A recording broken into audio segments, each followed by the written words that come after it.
Well, hello there and welcome. So sorry about the delay. Thank you so much for being here. If you don't know me, I am Mercy, the Game Master at HereThereBeMonsters. And we're here for another Power Hour Working Wednesday stream. We'll be here for 30 minutes on the clock, and then we take about a 5-minute break, and then 30 more minutes on the clock, and then we're out of here. The goal for this is to just stay focused and not overdo it, because that's easy to do with D&D stuff, and then get in, get it done, and get out. So YouTube stream is now hi, live. and Lumia stream. Thank you for being here, both of you. Don't worry if you're new to all of this. There's no spoilers, or very, very rarely. I can't say never ever has there been, but in general, we try really hard to stay away from that during these streams, and we try on the very rare occasion that we do talk about spoilery stuff to make sure to kind of warn people ahead of time. Big thank you to everybody who has already gone through and watched session number 2 on YouTube. If you have not caught up, there is a 11 or 12 episode prologue playlist on our YouTube channel here. And then we have the first 2 episodes of the main campaign out as well.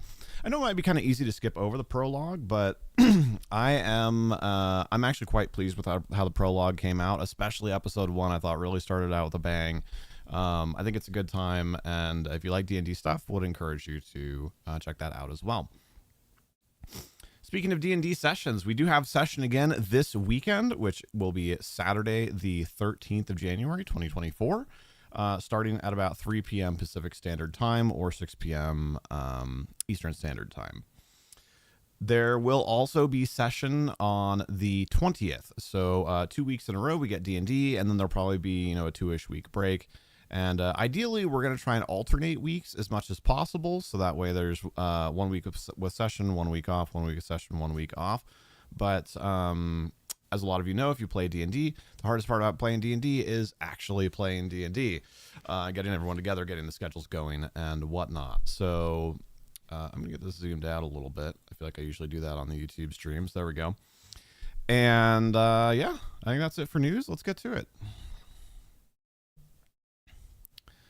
News and recap, that is.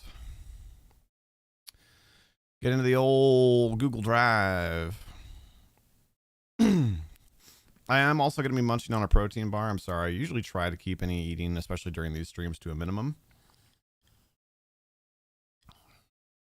But I had a Dota game that went about twice as long as they normally do, and I was running a little bit late. So I did not finish my lunch.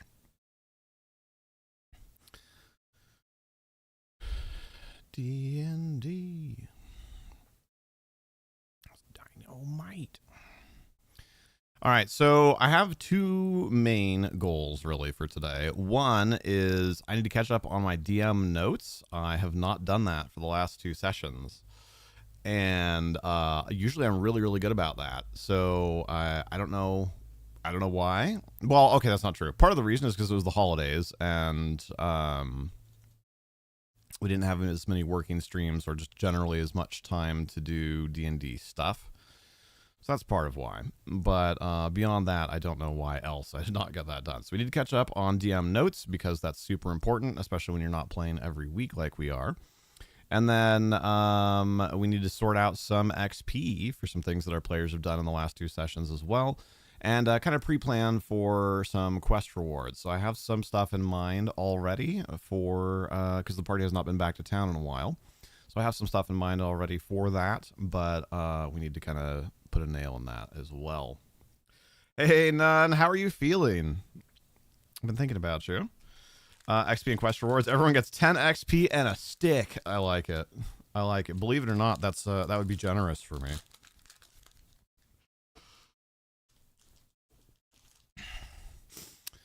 All right, session notes on stream. Oh no, still? Did you end up? Is it Rona?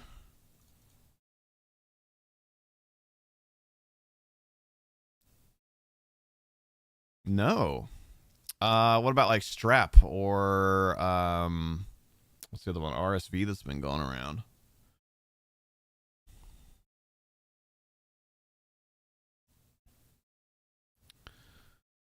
All right, session notes open, and then let's get up the old XP sheet, because we haven't done that in a hot minute either. Actually, we haven't updated the XP sheet since like October.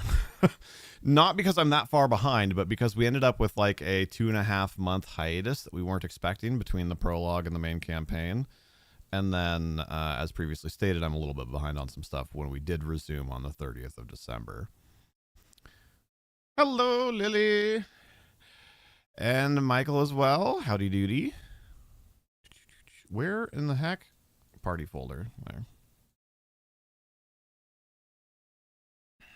You've had strep before. Doesn't feel like strep. As to the rest, there aren't any home tests for RSV, and what difference would it make? You don't think there are antivirals for it? Yeah, I don't think so.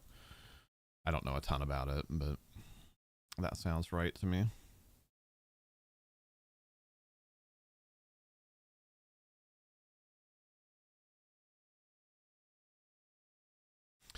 All right, I need to make sure that I'm actually looking at the right things here.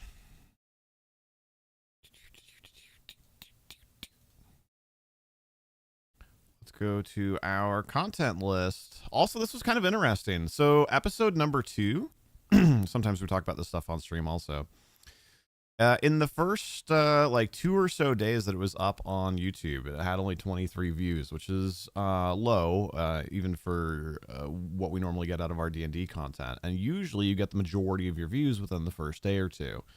But somehow, right about at the 2-day mark, then all of a sudden it must have like hit the algorithm again or something, because in the next, in the first like half of day 3, it shot up from 22 to 60 views, and then has continued to creep up from there. So thank you to everybody that's helped support, check out, put watch time on, especially those of you that comment and like and whatnot on the YouTube videos. That is a huge, huge help. Part of the problem is that the furnace is running, so the air is really dry. Combine that with a lot of post-nasal drip means, yeah. Yeah, that's rough. Speaking of liking things, by the way, don't forget to like the video. Like this one right now, the one that you're watching. Oh, shoot. I just remembered what I was doing. I got distracted with analytics. Nasal drip and phlegm. Yeah, don't ask Michael to write about that stuff in Discord general chat. Yeah, thank you, Nan. Content. Podcasts. Nope. Playlists is what we want. The prologue. I think, okay, the prologue was, in fact, 11 sessions. I need to get that number through my head.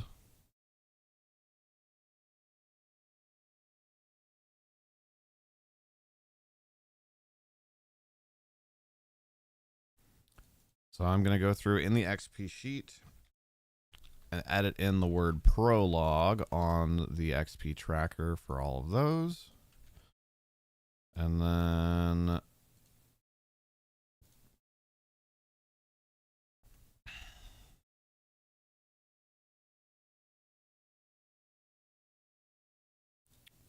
we'll get sessions set up in the XP tracker for the main campaign.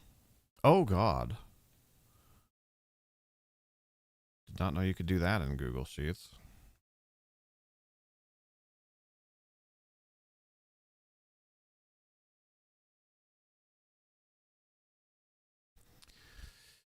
Yeah, it's funny. You can see the optimism in the XP sheet. There was session XP, so I put like a bar, and to separate between sessions. So there's begin prologue session. Should be prologue session, not session prologue. I'm gonna have to fix that. But anyway, it says begin prologue session number 11, 9/23/23, and then there's all the notes for XP from that session. And then I usually block out the next one as well once we have that scheduled, and say, you know, like begin next session on date blah blah blah. And that one said begin session number 12 on October 14th, 2023.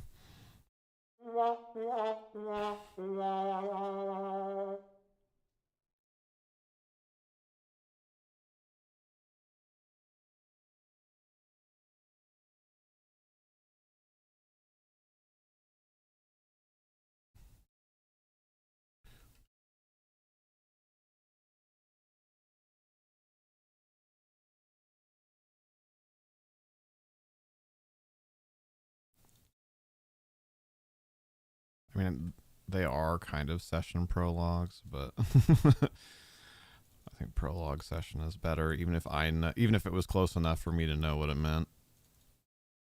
Okay, that's fixed. That, oh god, is like a big flop out of something. All right, so then we've got I think I'm gonna go ahead and call it season 1. I don't know if we're necessarily planning on doing like a season system like the way, like, you know, Critical Role or whatever does, but I think that nomenclature makes a lot of sense. So it was on 12, 30, 23.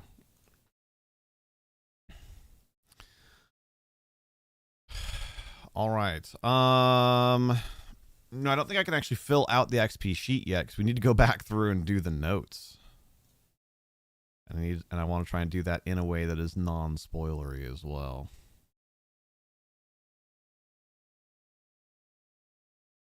Season 1 goblins, season 2 orcs. Well, it's probably overstating things a little bit to think that the goblin problem was conclusively dealt with during the prologue. Dun dun dun.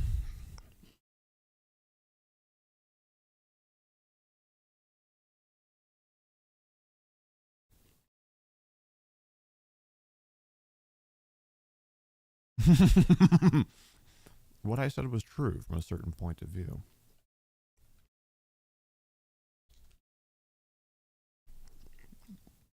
Okay, there's something else that I need to do as well, since we have been timekeeping quite a bit in our game.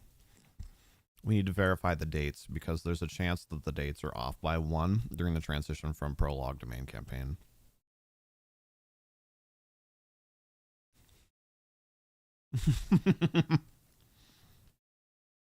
Hello, Silent Watcher.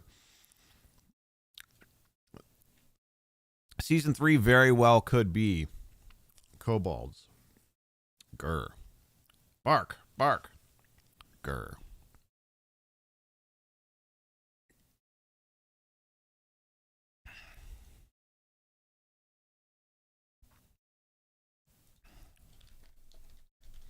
Verify dates.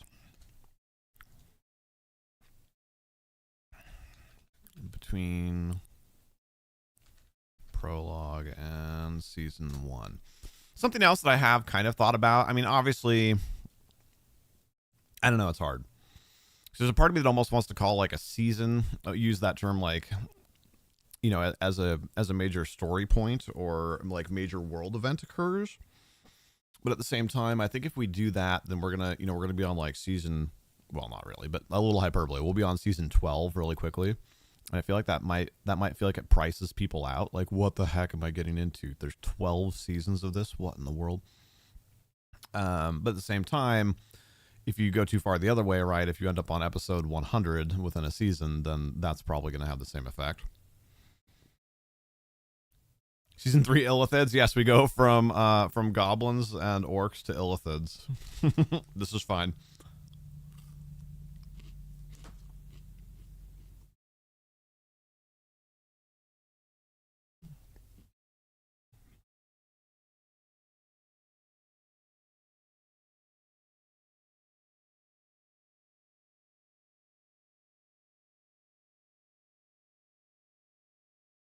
True. Although Baldur's Gate is a little bit more like traditional high fantasy, hero fantasy type stuff. We're a tad grittier than that.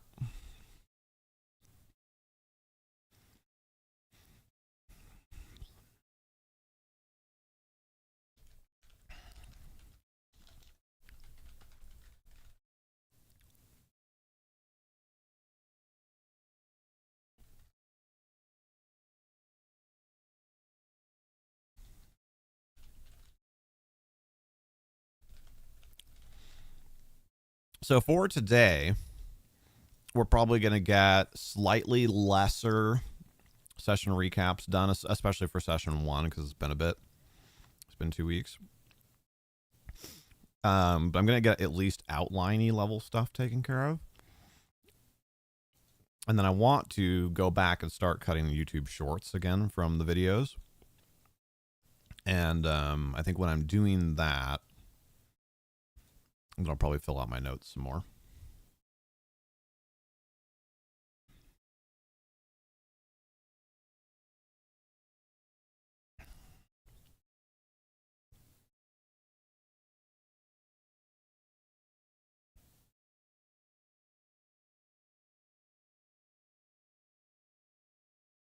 Okay.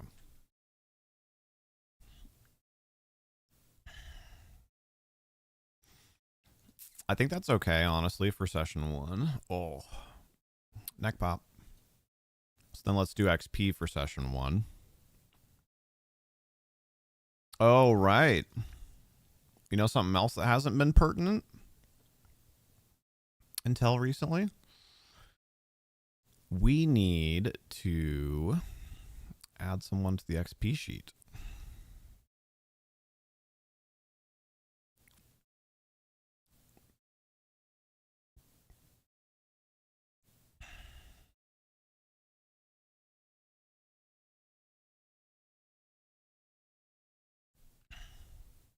Oh god, what did I just do? Edit, redo. Yeah.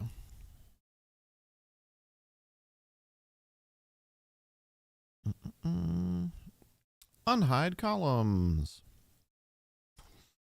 Every time I go to digging around in the XP sheet, I do get a little bit sad that things didn't work out for Ref/Lazarus. 250.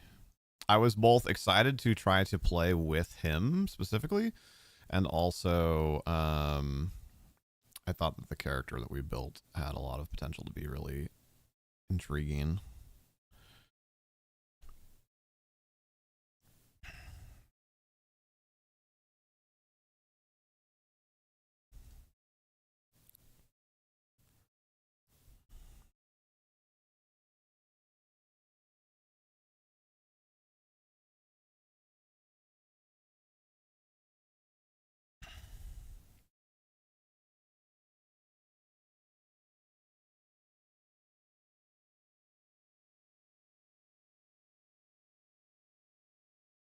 Hey, Glass, how are you?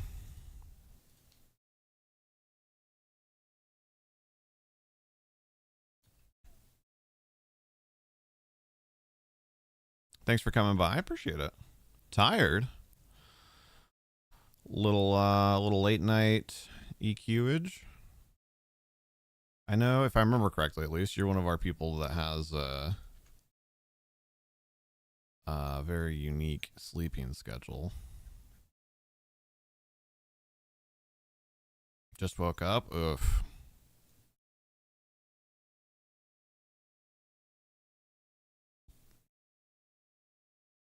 I am sorry to hear that.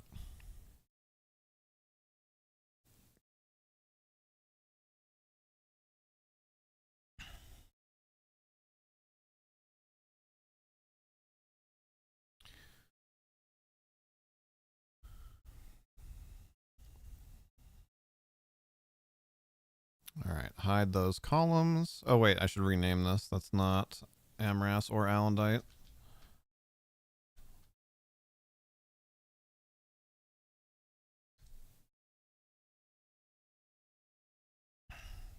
Oh, can I? Will the formula update? Yay. Okay.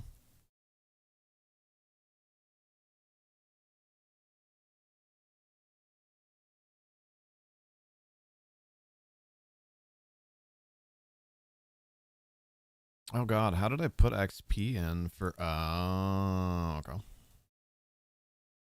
For Ava when she joined. But I see what I did.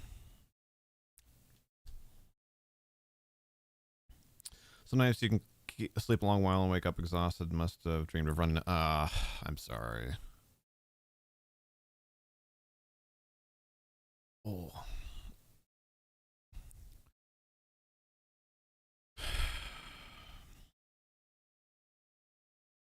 All right, I need to get pulled up my XP guide that I wrote, or how we assign XP, because I don't know that as intrinsically as I did, 3 months ago, the last time we did this.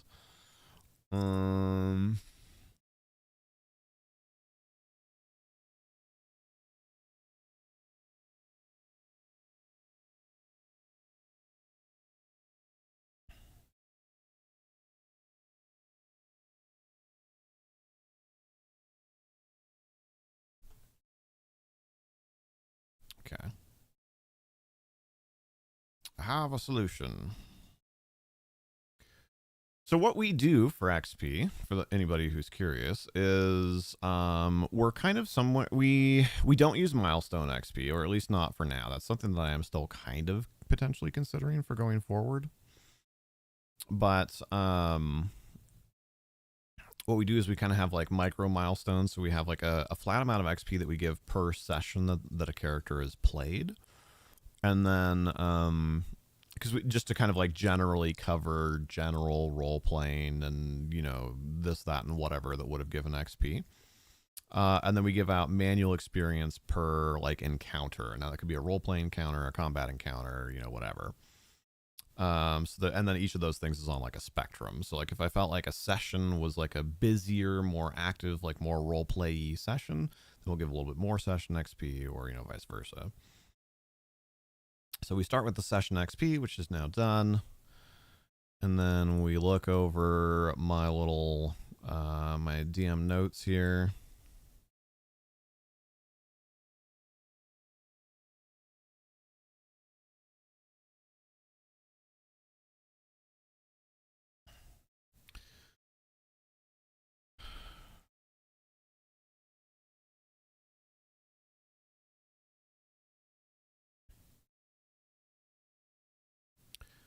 Oh my gosh, Loki's up there digging at Dakota's door and hollering at him. Poor Dakota.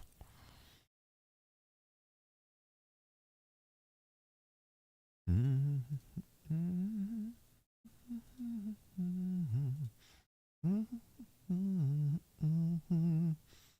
that song by Fun that was really big?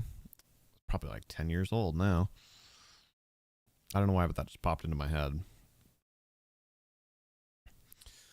DM who only gave XP for how much each player contributed to having fun. I love that. And that's kind of sort of what we're doing by proxy, right? Is like, if you role played really well, hopefully that was fun. Or if you, took a particularly dangerous risk in combat or something like that, that kind of like made things more exciting or more dramatic.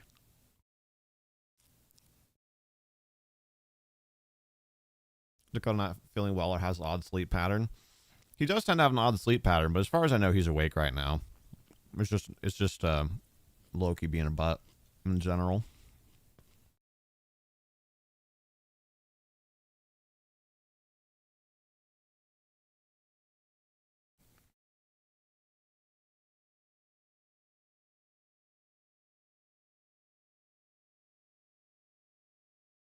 Hello there, LaserBem.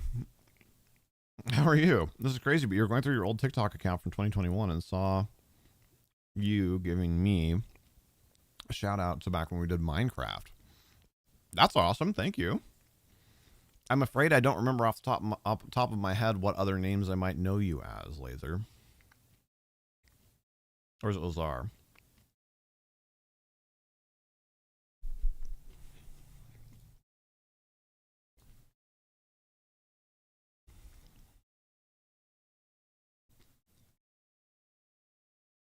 We do actually still play Minecraft, just not on YouTube anymore.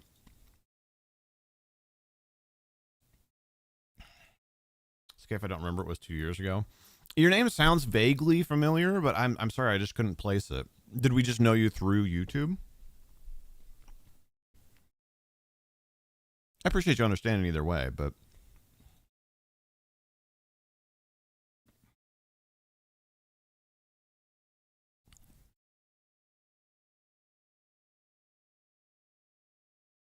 if I had to guess, or if I had to try and remember, I would say that I think we knew you through YouTube And it was kind of near the end of when we were streaming Minecraft, like within the last 6 months or so of when we stopped doing that. I also give bonus XP to anybody who was on the verge of death, because that's kind of epic, but that did not happen in that session.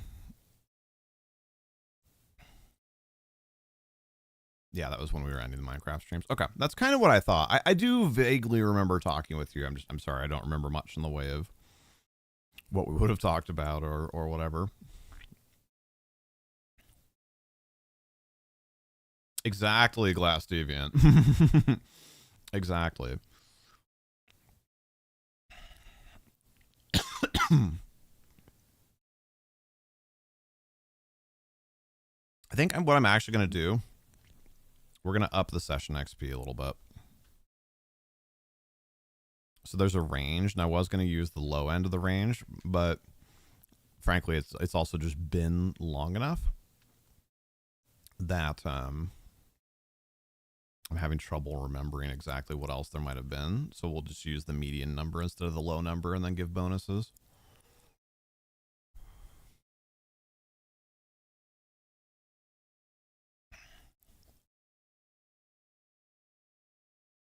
Oh God.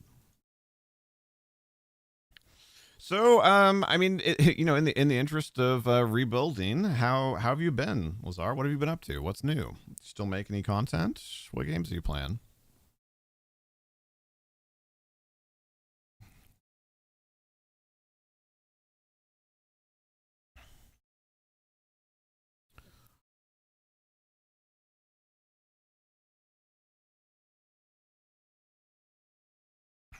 Begin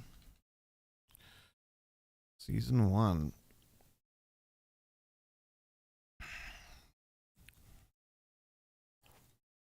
Begin season 1, session number 2.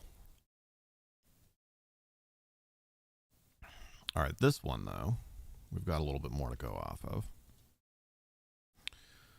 So I am gonna do the lesser session XP and give bonuses. I need to be careful what I say still.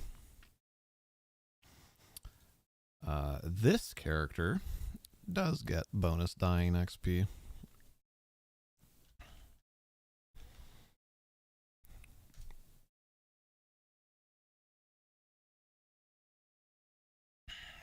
Now let's see, how do we want to total up?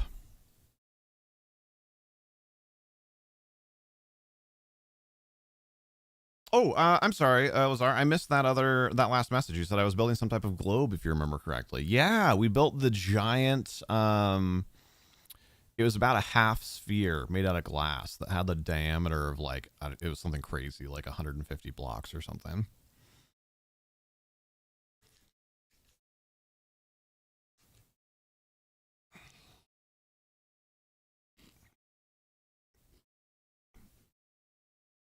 We did get the dome finished. We got it a little bit filled before we stopped playing. Mm-hmm.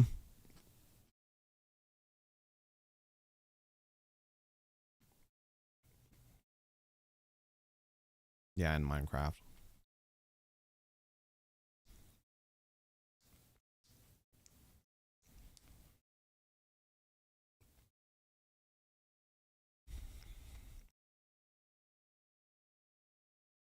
I feel like because of the way that all played out.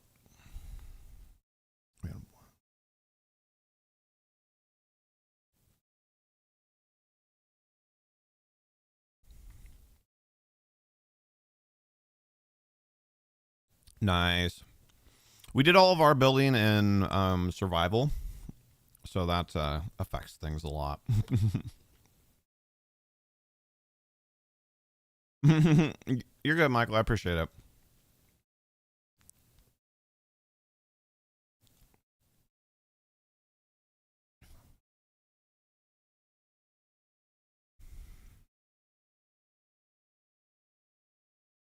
You know, I hadn't really thought about this before.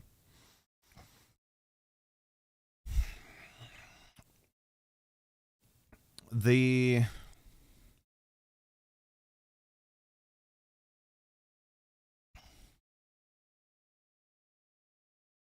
party, there could be times when the party splits up a little bit, and maybe or maybe not all characters are present when a thing happens that would give XP.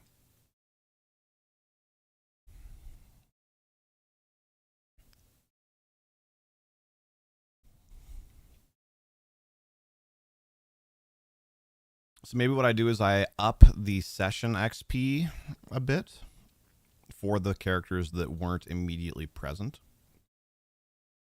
Or do I just give all characters all XP for all things the party does? That seems weird, though.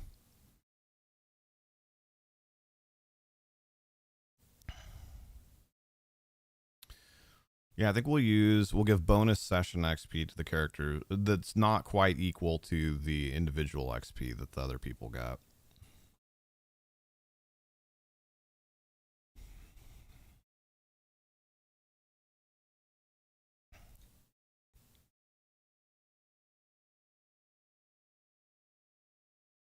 Because also, like, potentially, if someone missed, a social encounter or whatever, but then they were all, oh, but if I was going to do that, yeah, we've given roleplay XP that way.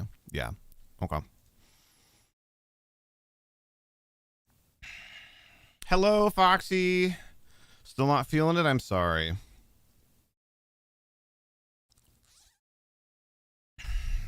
Well, sort of Glass Deviant, but also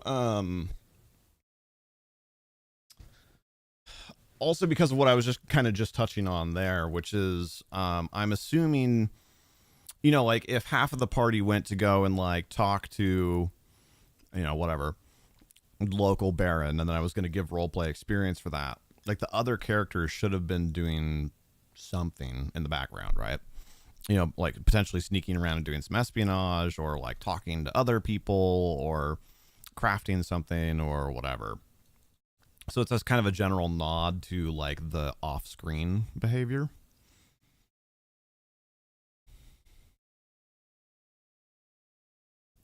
Which, yes, I suppose does just kind of broadly serve to keep people at least close-ish. I'm not concerned with whether or not people are exactly matched up. Like there is someone in the party right now that has more than 10% total more XP than everybody else does. I'm okay with that, but I do think that I don't need to exacerbate it intentionally.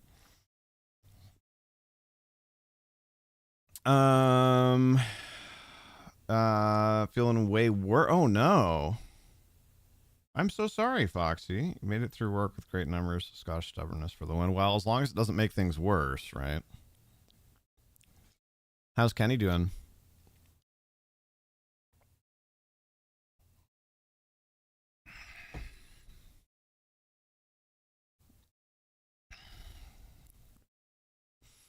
And also because you might have things, right, where like tactically, maybe half the party, like maybe they're going to like encircle something, right? And they say half you go right and half you go left.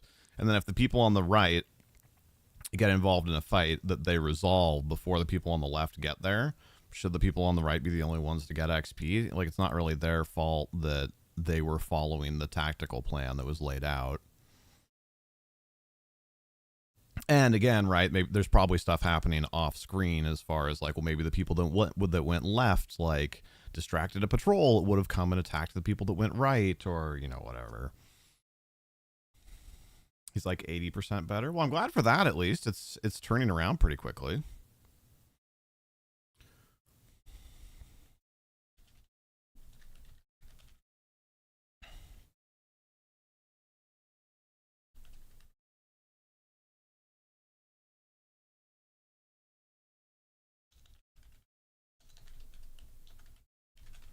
Just want to get to a stopping point and then we'll take our break.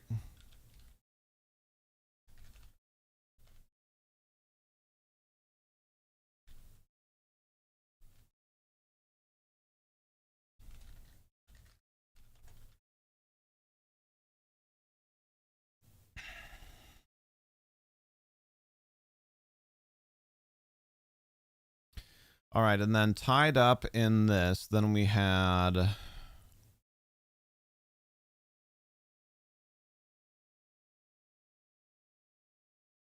kind of another encounter here. I'm not going to say anything about whether it was combat or role play or whatever.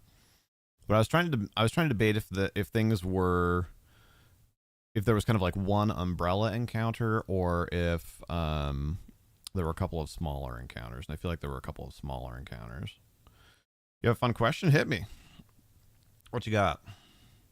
Hey Ken, how are you? According to Fox, you're feeling better. Is that have you been going to work? Like what's new with you?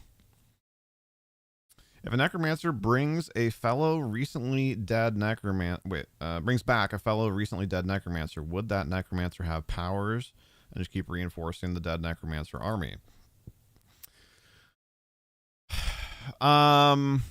Yeah, that's the type of thing where D&D gets a little weird, right? So are you just asking for a general fantasy narrative or like mechanically in D&D?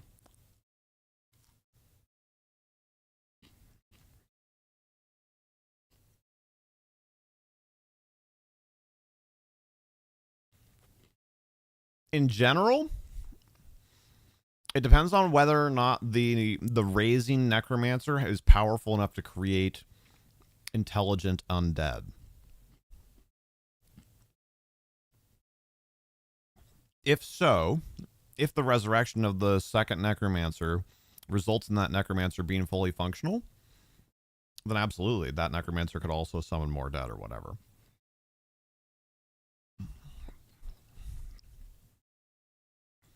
And I suppose that's also kind of the D&D answer. D&D, you have mindless undead and you have intelligent undead. Unless the resurrecting necromancer, the raising necromancer, were of a very high power level, they would probably be creating mindless undead.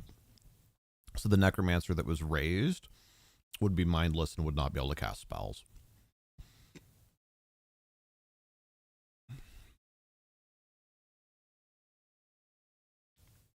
So the original would have to be super smart. Yeah, super smart, super old.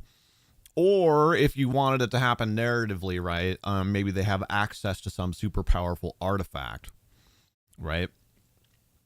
There's a number of ways to justify it happening, but I think in general that would be the distinction. A lich is not mindless, though? Absolutely not. But a lich is also not something that is raised by another necromancer.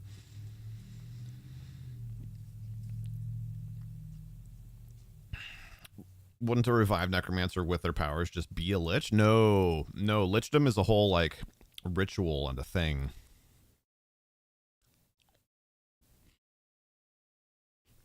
Hello, Lee. Gunnar, you're feeling, but you transferred the sickie to her. Yeah, well, I'm glad you're at least on the mend, but I'm sorry it's still in the household.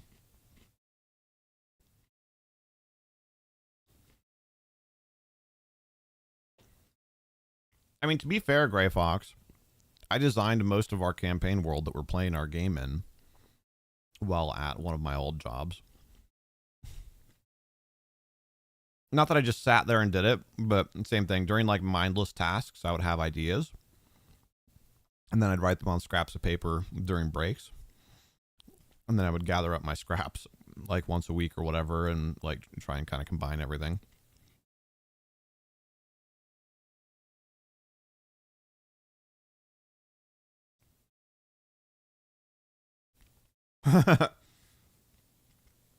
Not yet, Lee. Not yet. There's independent self-made liches and bound liches. I'm not familiar with the term bound lich.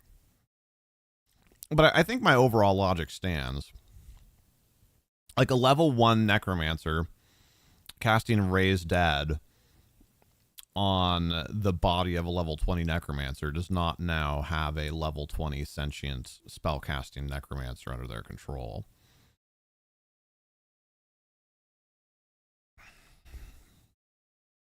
Like that necromancer is going to be raised as a mindless undead.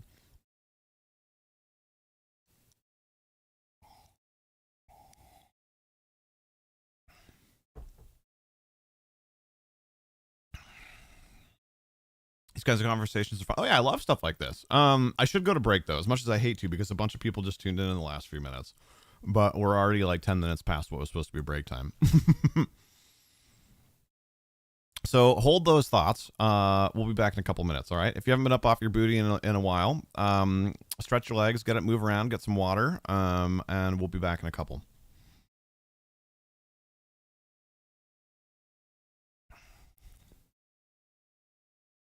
Also, if you haven't had a chance to yet, please don't forget to like the live stream. That stuff does help us out a lot. Back in a minute. No, you're good, Gray Fox. I appreciate it. Let's pick up where we left off for sure. I'll be back.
All right, we back. I got distracted. Well, not really distracted. It's somewhat relevant. Reading some tweets from our friend Ray Apollo, who is a relatively high-level person at Twitch. And if you hadn't heard, Twitch is laying off a third of their staff today. So we've been worried about him. We've been thinking about him. He posted to let everybody know that at least for now, he still has a job, which I'm very sad for a lot of other people that are struggling today at Twitch, but I'm glad for Ray because I think he's really good at what he does, and I think he's a really good person. So,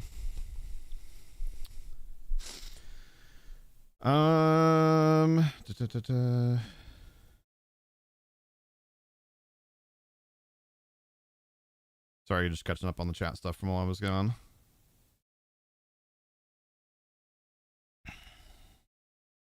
So basically, the original Necro must be super smart in order to raise a recently dead Necro who would thus be over. Yeah, that's a good TLDR. Yeah.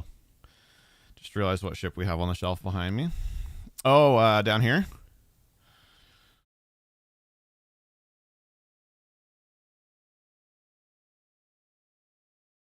Yeah, exactly, Lee. So this is beyond just being cool in general.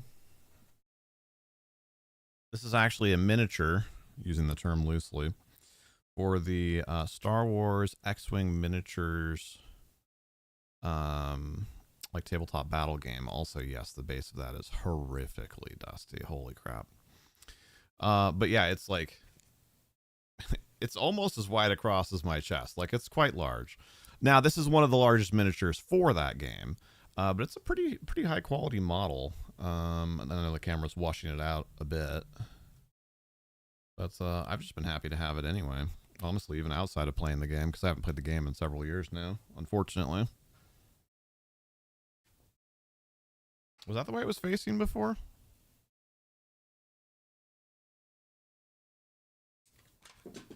Nice, just knocked it off the base. Hold on.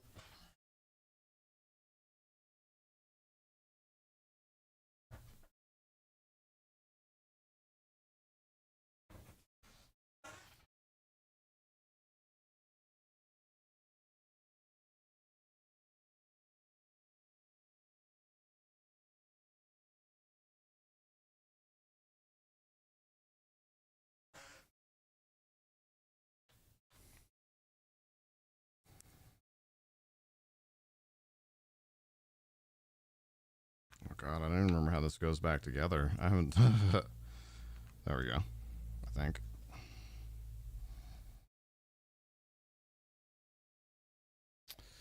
You still want Pixie to dump that pile of bears on me? Oh. I mean, I thought we did. It may potentially not have been at a time when you were there, but we could probably recreate it.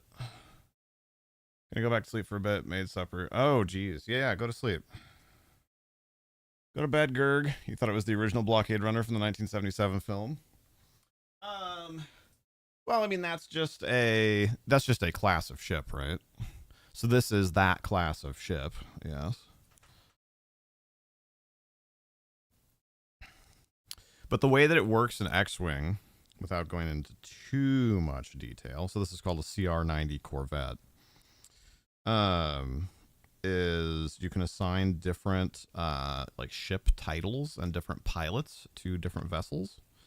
So this could be the Tantive 4. I have the cards to accomplish that, but it could also be other CR-90 Corvettes. Depending on what you needed for your game. Okay, there we go. I've reassembled it. That was a good use of like 5 minutes of our time.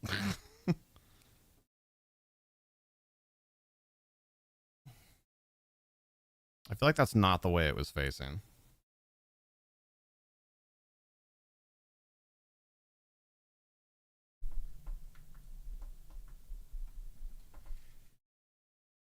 We're going with that. I think that's how it was. All right, focus. This is the reason that we do this. stay as relatively focused as we can, because otherwise this kind of thing would take way longer even. All right, I am actually almost done with what I set out to do. Well, with the DM notes and the XP. Then we've got to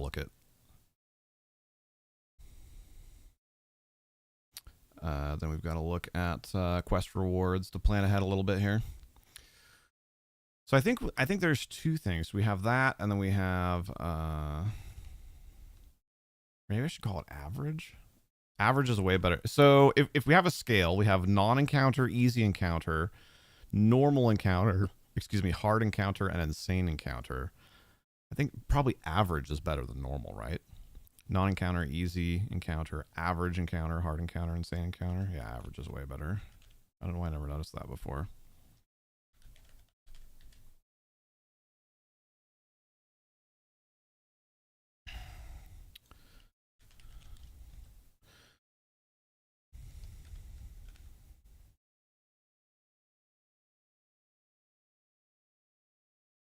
So I'm trying to think. Oh boy.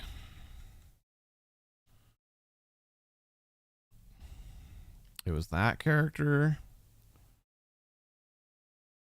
and that character.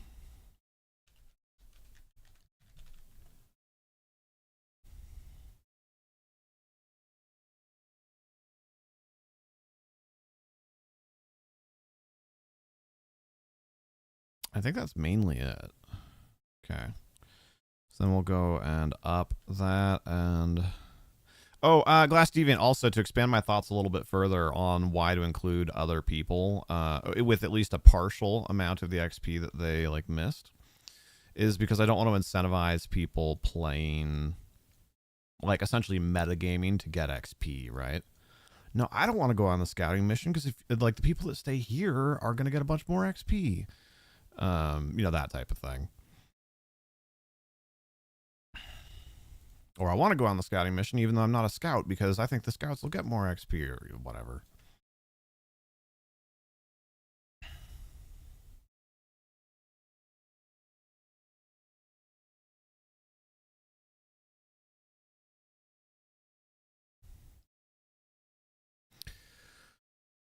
Let's see, what was session 1? What was the date of session 1? 9th, I think? December 9th?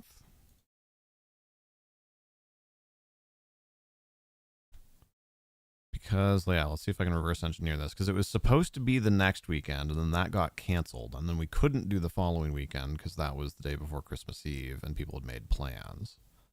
So, yeah, I think it was the 9th. All right. So we had 12/9 and then 12/30. And then session 3 will be this weekend, and that is 1/13/24.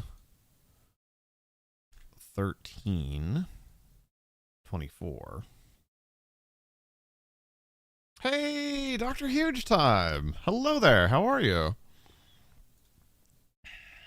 Thank you for the confirm.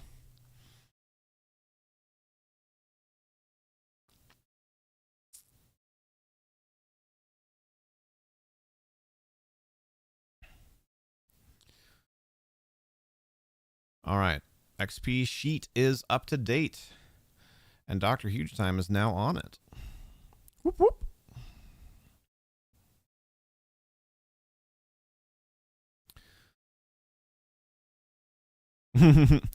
Catching up a little bit, actually, on some behind-the-scenes work that usually I've been really good at staying right up to date on, and just hadn't. TLDR had not.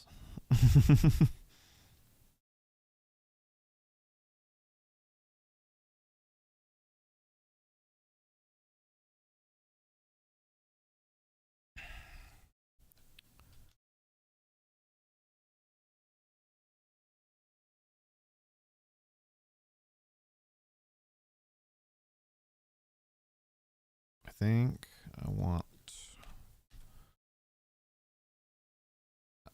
Ooh. Does anybody know...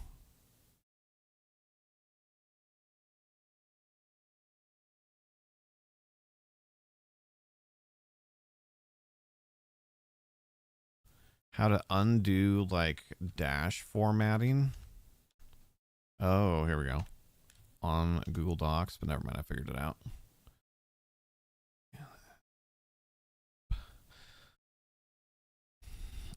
Yeah, so as a quick rundown of what I'm doing, Dr. Huge Time, we are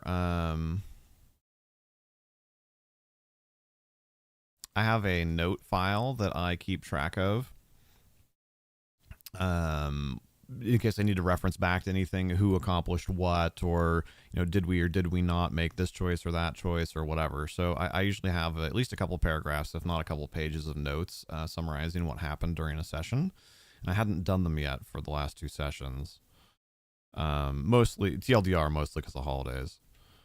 So we're catching up on that, and then also assigning XP, because of course usually then once I get my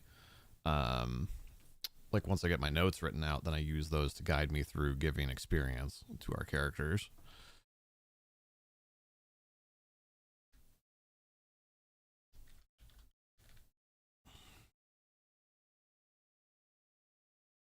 You even know how to Google Docs? Yeah, I've really never used it before this project, to be perfectly honest.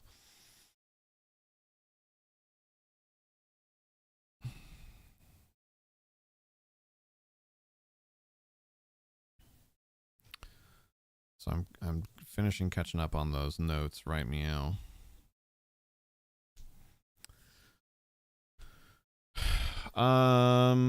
Okay, so let's see. How did this happen?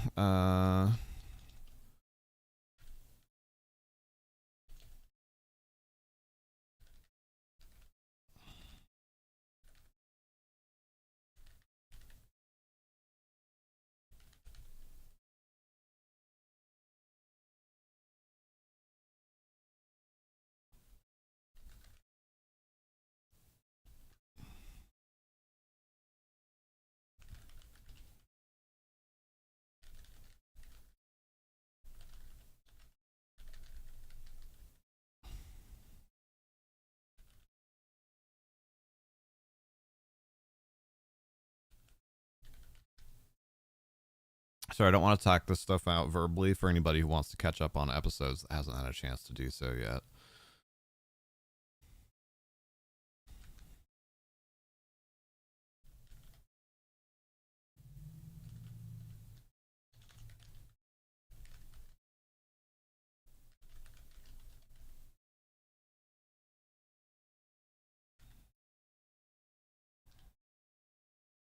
By the way, actually, speaking of Druge, do you have noted, just because I'm literally writing about it right now, so it made me think of it, have you kept up to date on how many spell slots you have available still?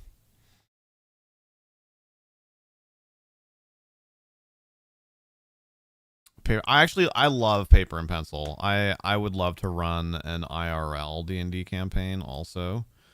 We have a ton of 3D printed stuff that I think would look really cool on camera, and I like the presence that you get being together. I think our current iteration of how we're doing our digital campaign is unique and cool and does help a lot with that presence issue. But I do miss playing in person. That's what you have remaining, Druge? Okay.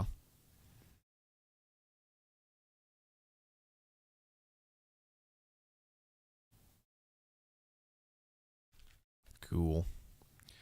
Thank you, thank you. And good job keeping track of it.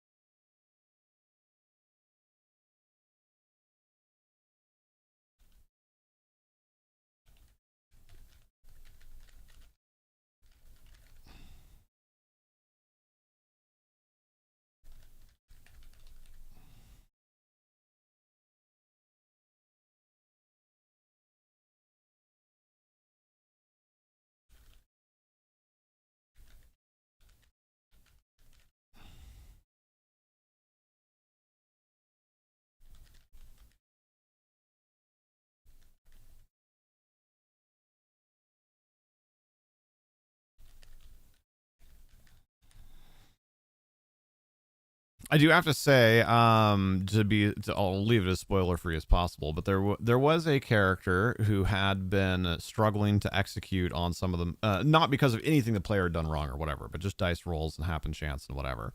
There was a character who had been struggling to execute on some of the things that their character was designed mechanically to do, and they got a couple of good payoffs during the last session, which was really fun to see.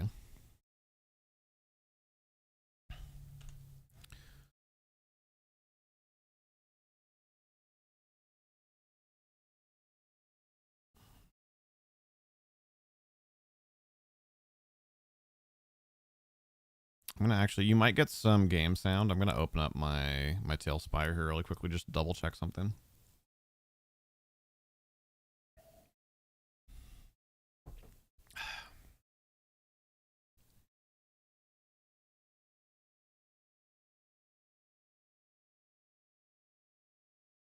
Hopefully it's not too loud if you are getting it. Oof.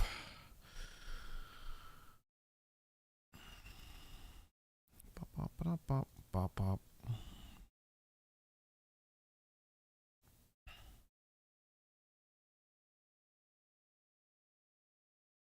Oh, that's right. I need to clean up. I had added a bunch of things to the battlefield also to get to doctor up a screenshot for our thumbnail.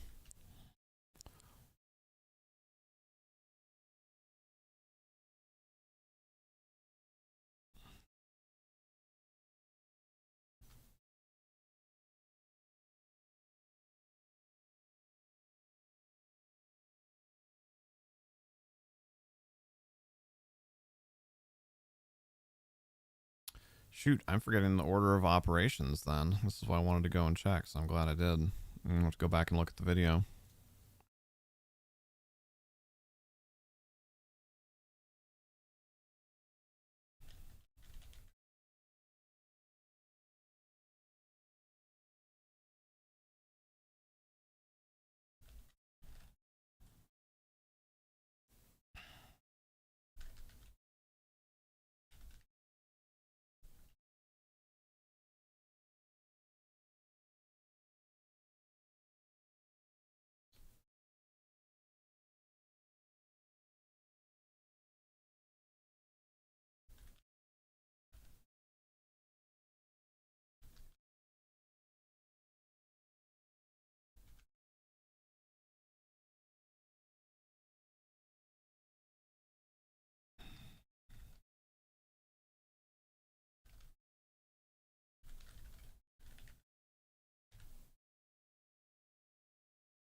I'm almost done with this part. Sorry, I know this part isn't exactly riveting, but that's not also, these streams are not as performative as they are functional.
Hey, Mendez, how are you?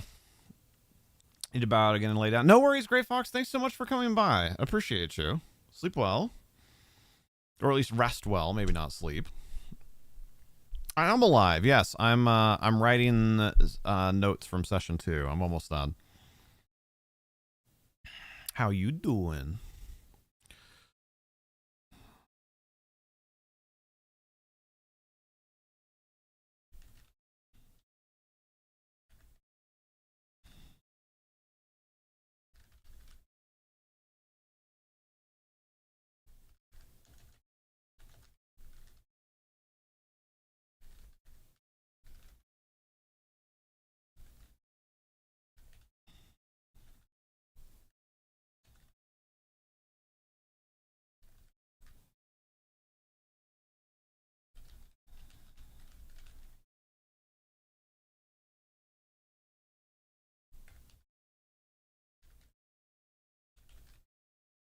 All right.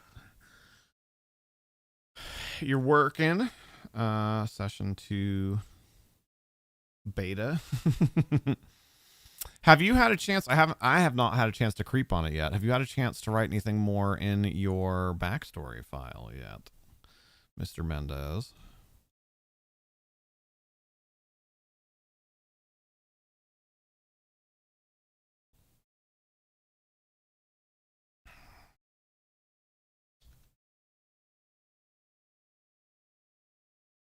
Okay.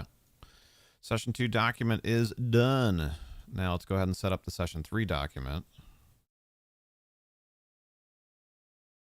Okay. Yeah, I was gonna say at this point, I'm gonna start getting a little bit more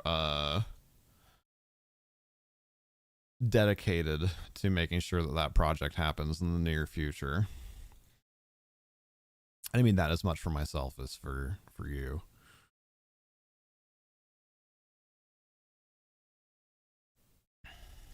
Session notes on stream, season 1. Okay, so then we want to duplicate this. Hello? Google? There we go. That was weird.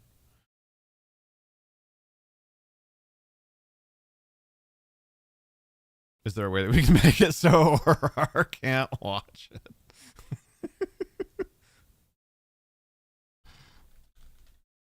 Absolutely not. Aurora is one of our best, or at least most vocal D&D fans, and we super appreciate that.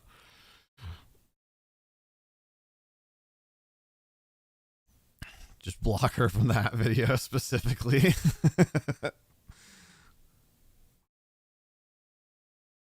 All right, let's pre-roll some weather while I'm at it, because I could potentially foresee some relatively fast travel in the party's future. Not that we do actual like literal fast travel, because I don't like that in D&D in 99% of situations. But there could potentially be a phase with a higher focus on travel and a lower focus on trying to accomplish things other than traveling.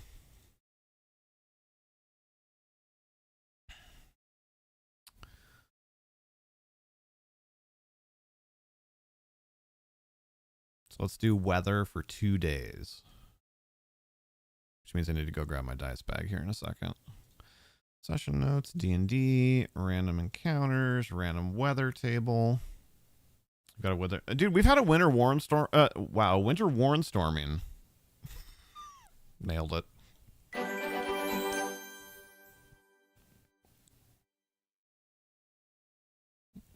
We've had a winter storm warning for the last, like, week and have gotten maybe an inch of snow.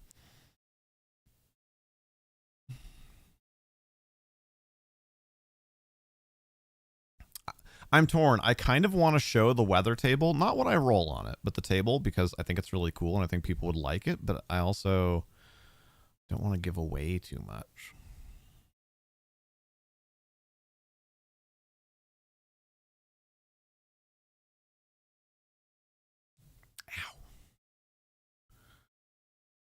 Oh, for sure, but usually a single inch doesn't even warrant a storm warning. They were calling for up to 12 inches, and we got 1. Right? I think I won't show it for now. But I'm going to go grab my dice. And in fact, hold that thought.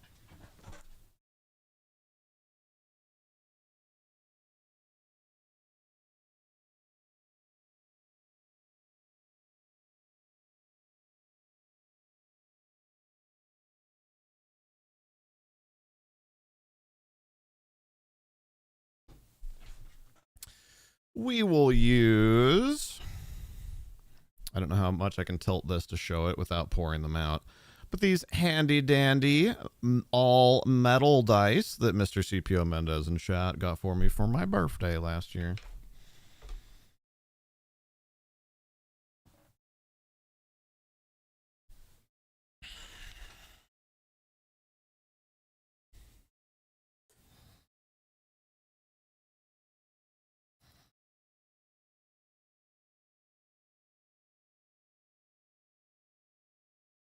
Oh god, I forget how to...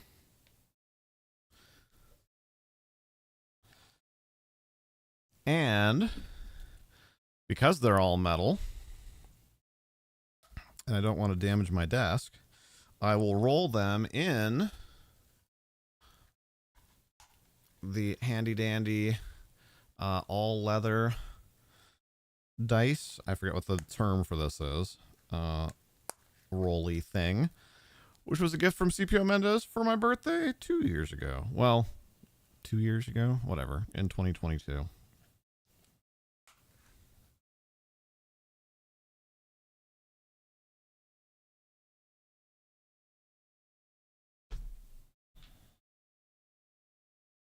Portable dice altar. No, it's a rolly thing. Exactly. Exactly. All right. So what do I even need to roll? I got. Oh, right. We're doing weather for 2 days. Send it. Well, there will be a couple rolls with that. Hold on. You've been able to see like roughly where my arms / hands have been the whole time. So I have not touched them. I don't know if this will show up on camera or not. Because you don't know what this means. So with no context, this number means nothing else.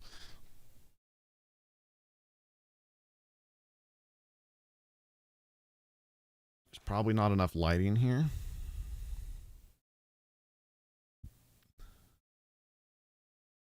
Oh, yeah, you can. You can. It's a little dark.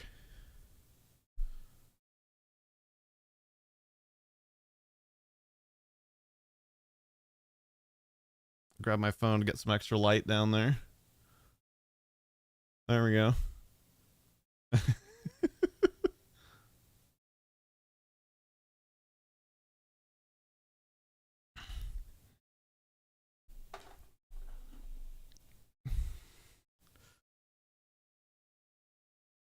Yeah, it was. It was close enough though. And also they're fancy dice, so they're a little harder to read, but the roll was 69. I think that's actually the first time I've rolled the D100 from this set, Mendez. So, lucky dice indeed, I suppose. All right, now I have to look at the table. What does that actually mean? I have used the dice before, and I have used the trail before, but I don't, because you don't use D100 a whole lot in D&D, so I don't think I had rolled that combination of things before. All right. You have I love the actual D100s. They're amazing. Okay.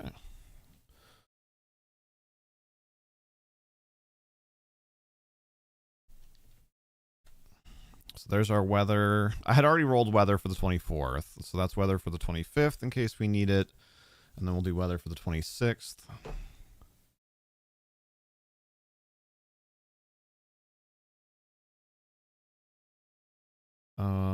What do you mean? Okay, you mean that, and then there's a secondary roll. Oh, if those had been in opposite orders, that would have been real interesting.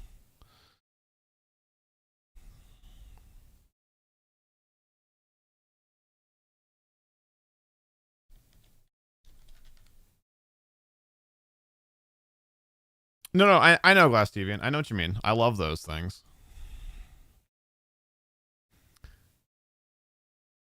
He's going to roll dragon on the weather sheet. I mean, to be fair, we did already have 2 tornadoes in the same day.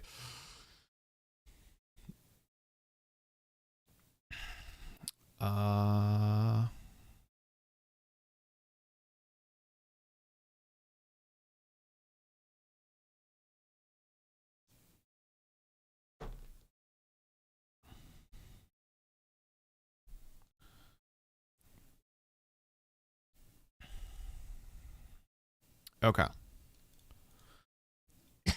They are a force of nature. That's true. Okay. That was fun. I probably don't need more than 3 days of weather pre-rolled. I usually don't do more than that. We could. But I can always roll more weather during the session if needed.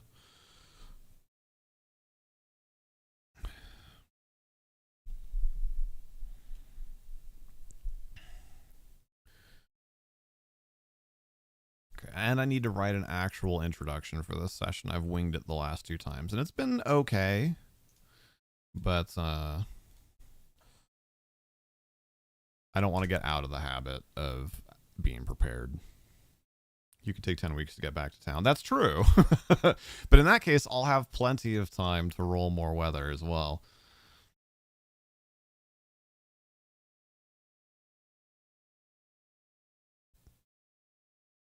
Actually, Orar. Rar. Is there any chance that you'd be willing to take on a little D&D homework? It's been a while since we did that. Different from, not necessarily shorts, although if you want to do that too, cool. But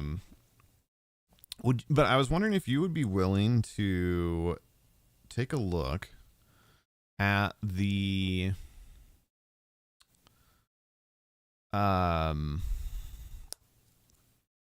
date that it was at the end of the prologue and what date we said it was at the beginning of the campaign, like the session. So when we transitioned from prologue 11 to campaign 1, we may have botched the date by 1 or 2.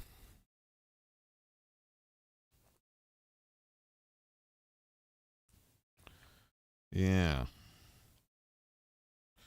And because timing on things does kind of matter with the way that this all has ended up being structured, I would love to sort that out if possible. You can give it a try, although you haven't watched that yet, so you don't know where to jump to.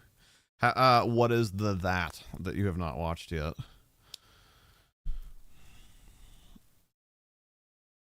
Just make sure we're on the same page. Oh, episode 1. Gotcha. No, that's fine. Yes. No, I have that, Mendez. So that would be that would be the start of the prologue. What I'm concerned about is when transitioning from prologue to campaign. We may have lost a day or 2.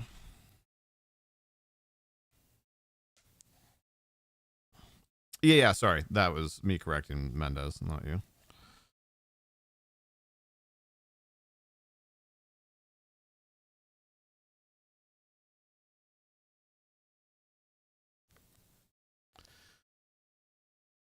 Hold on. 21st day is the answer to which part? Also, I have forgotten how exactly this thing goes back together. Oh dear. What have I done?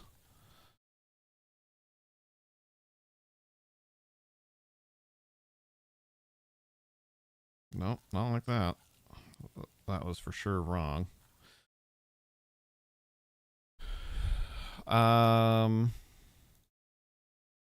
Okay, hold on. So what I have is the 21st day of Midspring 561 was the day that we began the new episode 1. Okay.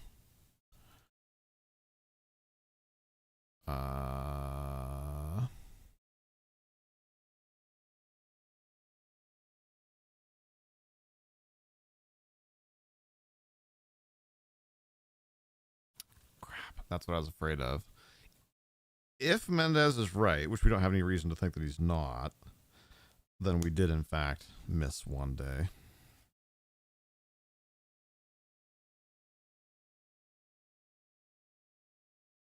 How in the bejesus does this thing go together? I should pay more attention when I took it apart last time. I have not done it a lot, and I always have to stop and fiddle with it.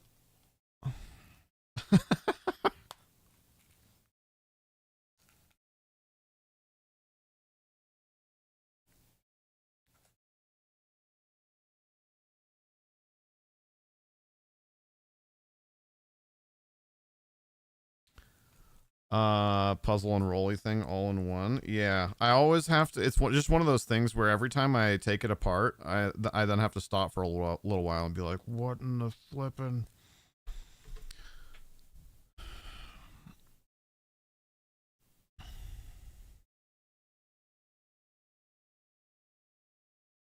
Mendez thinks that we should be on the 22nd now.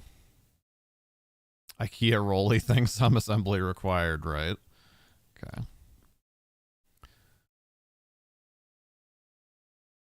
Well, I'm going to go through and update those then. And we'll just assume that Mendez is not lying to us. Yeah, even your notes show jump from the 21st to the 23rd. Yeah. Yeah, it's because I meant to verify that before we restarted, before we started the campaign. And I had to take a stab at it, and I was close, but not quite right.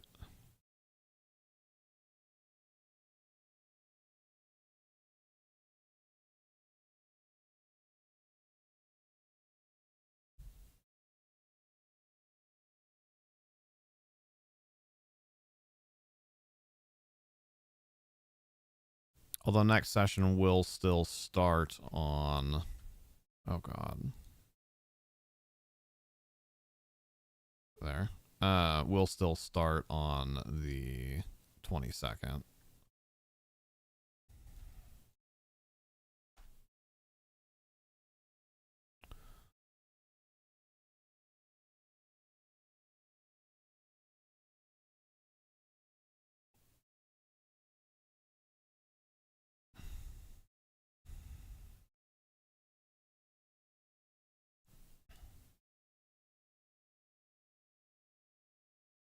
This way have a kangaroo scrotum dice bag, not even a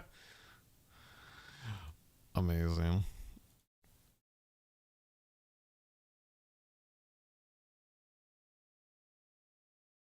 Okay, I know we're way over, but some of this stuff really needed to get fixed, so 22th day. 22nd day. 21st day, 22nd day. Hey Vincent, thank you so much. I'm so excited that we got all that working finally. We were hoping to have it ready for session 1 after the break, but there were some technical issues at the start of the stream.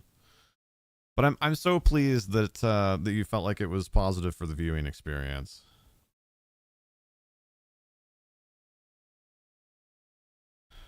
We're way over. You say that like it's a new thing. No, not at all. It just is a thing. Maybe the other side of it. I can't remember if this is the way I've solved this in the past. I feel like it is. I think I was trying too hard to clasp too many of the clasps. I think we just clasp one of them.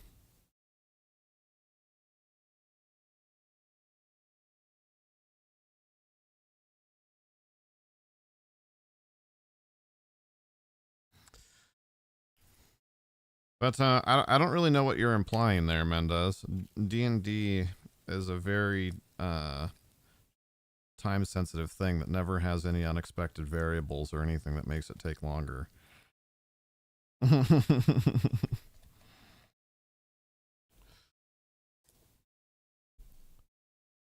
I ever watched DM Fanor's D&D streams? I have not. I know the name from Tolkien lore, but beyond that, I don't know that name as it relates to a content creator.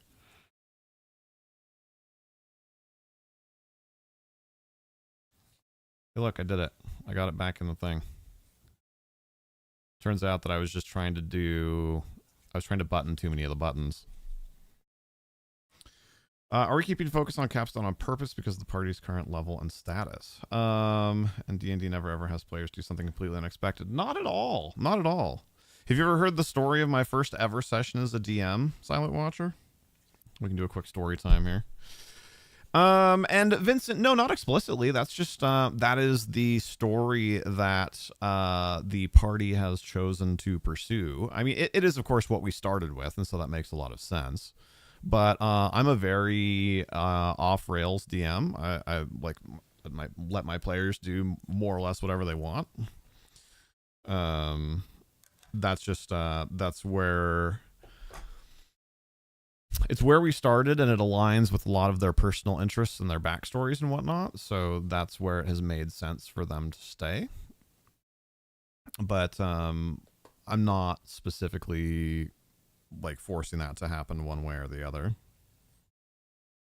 I'm a believer in a living world. So even if they choose, so obviously there are events afoot around Capstone. And if they leave, which they could do, if they were to leave the area for whatever reason, things would keep happening. I'm not a big fan of like things only happen where the players are. So they could leave and come back to things being different.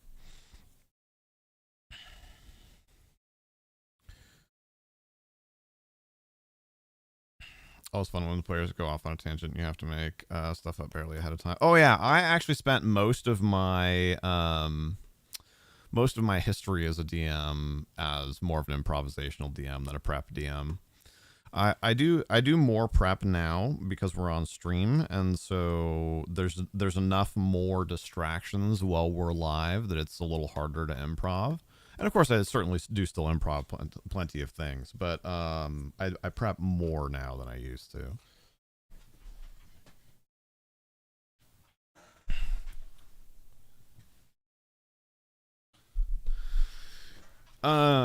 You hope that in time the party will see other parts of the realm. Yeah, I think that's highly likely. There's a lot of stuff developed for other parts of the continent and even the kingdom and the continent and the broader world than what they've currently interacted with. But I don't have a specific scope in mind. My last the first party, the party that I originally created this world for and played with, well, this is a good segue. I'll tell my story about my first ever session as a DM, and then I'll wrap up my thoughts on scope. So my first ever session as a DM. Hold on, can I get to this easily right now? Hold on.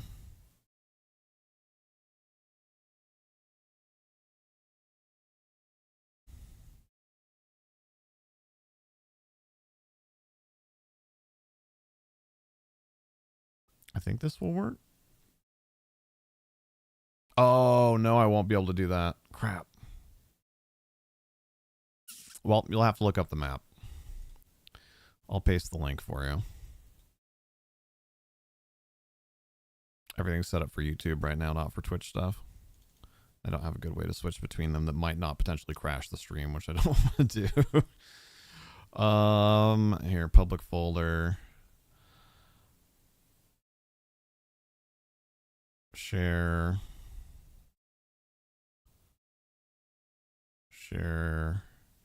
Anyone with the link can be a viewer. Copy the link.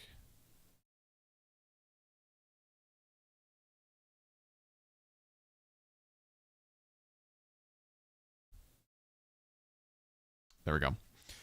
So if you go to the link and you go to world building and then or wait, is it not in world building? Sorry, you go to maps. Just kidding.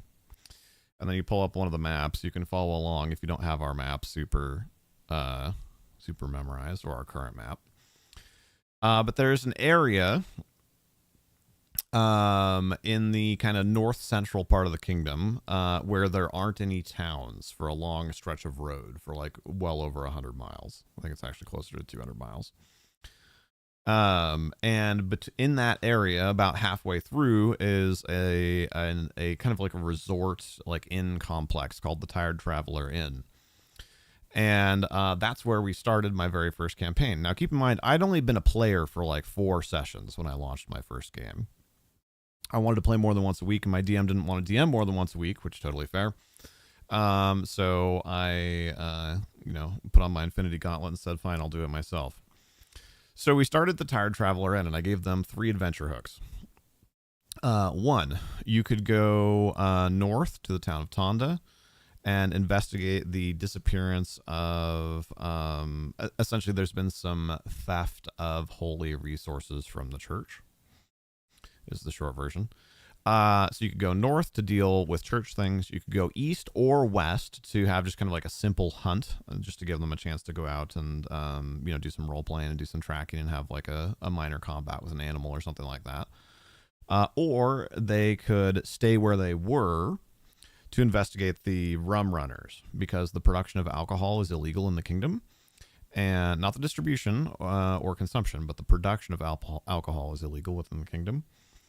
And but somehow all of these inns and taverns and whatnot keep getting alcohol supplied to them. So there's kind of like a pseudo prohibition going on with that. So yeah, so their adventure hooks were go north to help the church, go east or west to have like kind of a starter quest, or stay here.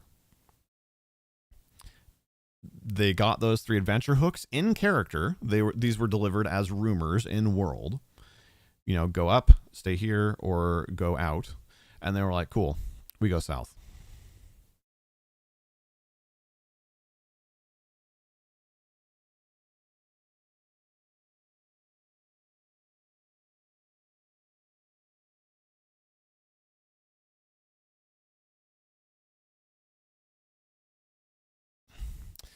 And that was how I became a improvisational DM.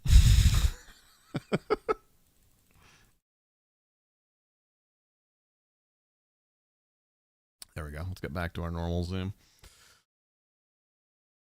Exactly, Mendez. I don't know if you typed that before or after I said it, but yeah. That was the context for my first ever session as a DM. The most challenging group you ever played with was a group that comprised entirely of experienced DMs. Really? See, I don't know. I feel like I would be a pretty good player, I think.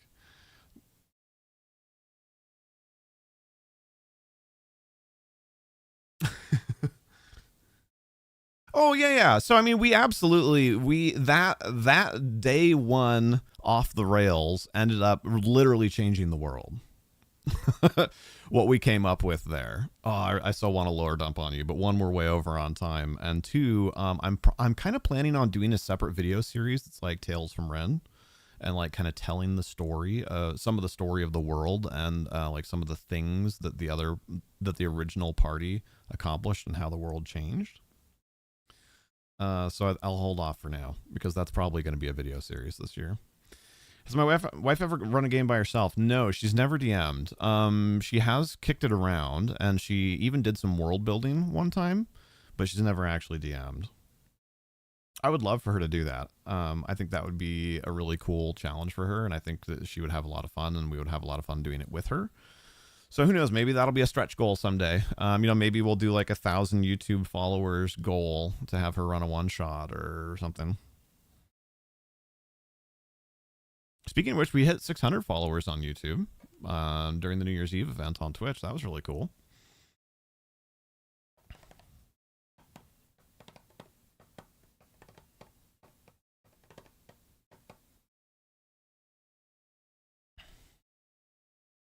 Yeah. Yeah, very much so. All right, I would love to stay and to keep chatting. It's always a pleasure to have you all here, and especially Vincent always has some wonderful, insightful questions, and we have really thought-provoking conversations. But I'm already at least 20 minutes over where I normally try and end these working streams. So next session 3 is this Saturday, the 13th. Next Wednesday, we will do Working Wednesday again, so that way we don't fall behind like we had on some of our behind-the-scenes stuff. And then and the following Saturday the 20th, is session 4. So lots of D&D here in these 2 weeks, and I'm looking forward to it. I'm looking forward to playing with our players. And thank you so much to everybody that has supported everything that we do. If you haven't had a chance to yet, please don't forget to like this live stream, and also if you haven't watched our sessions 1 and 2 back yet, of course, all of our videos are up on YouTube. Any watch time, comments, likes, etc. that you can put on our videos is super, super appreciated. Yeah, take care, Vincent. A pleasure to see you. 600. Yeah, thank you. Thank you. Mike was asking if we've got a guild event on Quorum tonight. Not tonight, tomorrow night. There is an event posted in the EverQuest channel on Discord that should show time and date in each person's local time zone, unless I put it on the wrong date. No, tomorrow at 6:30ish. Sounds good. Thanks for hanging out, Mendez.